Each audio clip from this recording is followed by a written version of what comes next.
বিচাৰিছোঁ মই বিশেষকৈ বিটিআৰ অঞ্চলত যিমান জাতি জনগোষ্ঠী বসবাস কৰে, যিমান নেতৃবৰ্গসকল আছে বিভিন্ন জাতি জনগোষ্ঠীৰ, আপোনালোকৰ প্ৰতি এইটোৱেই আহ্বান যে যিকোনো নিউজ যেতিয়া আপোনালোকে দেখা পায় বা বিভিন্ন আমাৰ যিবিলাক অপজিশ্যনত আছে তেখেতসকলে যিবিলাক এলিগেশ্যনছ আমাৰ UPPL দলৰ প্ৰতি লৈ আহে বা আমাৰ এইখন চৰকাৰৰ প্ৰতি লৈ আহে, নিজে অকণমান তথ্যবিলাক এভিডেন্সবিলাক আপোনালোকে নিজে অকণমান উলিয়াবলৈ যত্ন কৰক, চাবলৈ যত্ন কৰক যে তাতে সত্যতাটো কি, যে সঁচা কথাটো কি। আপোনালোকক ভুল পথত পৰিচালিত কৰিবলৈ BPF দলে বহুত অপ্ৰাণ চেষ্টা চলাই আছে, সেইখিনি কথাই ক'ব বিচাৰিছোঁ আপোনালোকক। আৰু আমাৰ দলৰ হৈ আমি স্পষ্টবাদী ৰূপ এটা ল'ব খুজিছোঁ। আপোনালোকৰ যি ডাউট আছে আমি আপোনালোকক আহ্বান জনাইছোঁ, ৱেলকাম জনাইছোঁ, আহক কথা পাতক, আপোনালোকে সকলো বিষয় লৈ ক্লিয়াৰ হৈ যাব। আপোনালোকে অলৰেডি চাইছে আমাৰ আগৰ বক্তা দুজনে তথ্য সহকাৰে উইথ এভিডেন্স উইথ প্ৰুফ আপোনালোকৰ সন্মুখত দাঙি ধৰিছে যে আমি যিখিনি তথ্য দাঙি ধৰিছোঁ এইটো সঁচা। আৰু BPFে যিখিনি কথা কৈ আছে তেখেতসকলে অকল ভোট বেংক হিচাপত যেনেকুৱা সংখ্যালঘুসকলক, আদিবাসীসকলক, বড়ো জনগোষ্ঠীক, বিভিন্ন জনগোষ্ঠীক ইউজ কৰি আহিছে, সেইটোৱে তেখেতসকলে অপ্ৰাণ চেষ্টা চলাইছে। কাৰণ তেখেতসকলৰ এটাই লক্ষ্য, সেইটো হৈছে গাদীত বহিব লাগে, সেইটোৱেই তেখেতসকলৰ লক্ষ্য। সমাজক যে কিবা সেৱা আগবঢ়াব তেনেকুৱা কোনো লক্ষ্য নাই।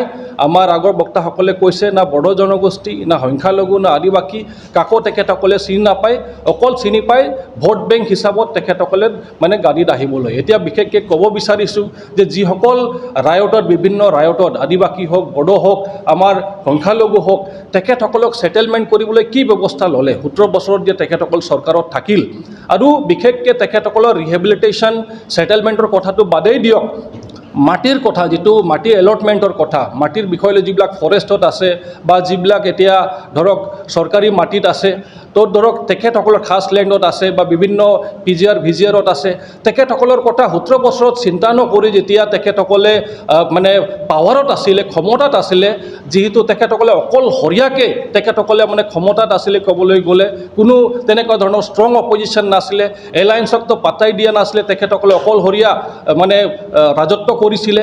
সেই সময়ত তেখেতসকলে এইবিলাক কথা চিন্তা কৰা নাই, ছেটেলমেণ্ট ৰিহেবিলিটেশ্যনৰ কথা চিন্তা কৰা নাই, ফৰেষ্টত বা তেনেকুৱা গ্ৰেজিং লেণ্ডত হওক বা তেনেকুৱা ধৰণৰ মানে খাছ মাটিত হওক মানুহবিলাকক ছেটেলমেণ্ট দিবলৈ যত্ন কৰা নাই। এতিয়া যেতিয়া তেখেতসকলে পাৱাৰত নাই, ক্ষমতাত নাই, এতিয়া তেখেতসকলে কৈ আছে যে আমি চৰকাৰত আহিলে আপোনালোকক মাটি পট্টা দিম, লেণ্ড এলটমেণ্ট দিম। এইটোতেই ৰাইজ আপোনালোকে জানি থওক যে BPF দল কি ধৰণৰ নীতি তেখেতসকলে লয়, লগতে তেখেতসকলে কি ধৰণৰ তেখেতসকলে ষ্টেণ্ড লয়, সেইটো আপোনালোকে পৰিচিত হৈ যাওক তেখেতসকলৰ যিটো ষ্ট্ৰেটেজি, ৰণকৌশল লৈ। আৰু লগতে আমি এইটোৱেই ক'ব বিচাৰিছোঁ যে আমি UPPL দলৰ নেতৃত্বত ইয়াৰ চৰকাৰ গঠন হোৱাৰ লগে লগে আমি গৌৰৱেৰে ক'ব পাৰিছোঁ, নেতৃত্বত আমাৰ প্ৰমোদ বড়ো ডাঙৰীয়াৰ নিৰ্দেশত আমাৰ more than 40,000 ফেমিলিজৰ লেণ্ড ছেটেলমেণ্ট অলৰেডি হৈ গ'ল। বিভিন্ন ধৰণৰ তেখেতসকলৰ ভূমিৰ সমস্যা আমি সমাধান কৰি দিলোঁ। আৰু প্ৰমোদ বড়ো ডাঙৰীয়াই বিভিন্ন মিটিঙত কৈ আহিছে, আপোনালোকৰ জৰিয়তে আকৌ ক'ব বিচাৰিছোঁ যে তেখেতসকলে যিটো 17 বছৰত কৰিব পৰা নাই, আমি এটা টাৰ্মতেই কমচে কম 85% পৰিয়ালৰ পপুলেশ্যনৰ আমি মাটিৰ সমাধান কৰিবলৈ গৈ আছোঁ। তো এইখিনিয়ে আমি ক'ব বিচাৰিছোঁ। তো আপোনালোকক সকলোক ধন্যবাদ থাকিল।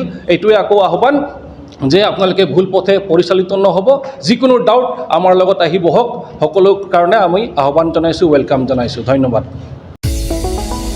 चिराङाव सावस्रि सिबिथायनि थाखाय मोनसे मोजां फाहामथायनि राहाखौ लानानै फैदों SD क्लिनिकआ। आथिखालाव सुबुंनि देहायाव नुजाथिबाय थानाय डायबिटिस बेरामनि थाखाय मोजां फाहामथाय होयो SD क्लिनिकआ।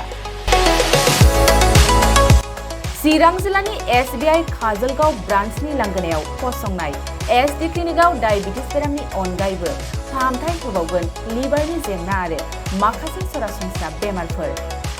बे SD क्लिनिकआव डायबिटिस बेरामनि फाहामथायखौ होगोन जर'खा फाहामगिरि डक्टर समिक देबा। नोंथांमोना फुं आरो मोनाबिलि समावबो बे क्लिनिकआव फाहामथाय लानो हागोन। डक्टर, लेबरेटरि, मुलि, ECG सिबिथायनि खाबुफोरखौ बे SD क्लिनिकआव मोनजोबगोन। जुदि SD क्लिनिकआव रायजो राजाफ्रा गाव गावनि देहायारि जेंनाखौ फाहामथाय लानोबा नैबे मबाइल नम्बर 7002293924 एबा 9954687226 आव थोंजों मुं थिसननो हागोन।